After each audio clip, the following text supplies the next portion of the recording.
Daralun Pemkab Biren Selasa 2 Mei 2017 memperingati Hari Pendidikan Nasional ke-58 bertempat di halaman kantor pemerintahan Kabupaten Biren.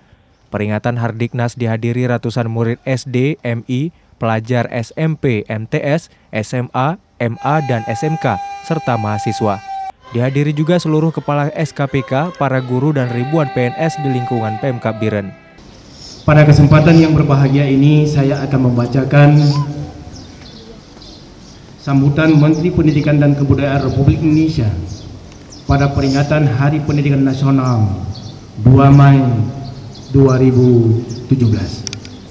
Dalam upacara itu juga diserahkan piala dan piagam penghargaan kepada 9 siswa SMP juara Olimpiade Sains Nasional tingkat Kabupaten Biren tahun ini. Dari Biren, Yusmandin Idris, Serambi On TV.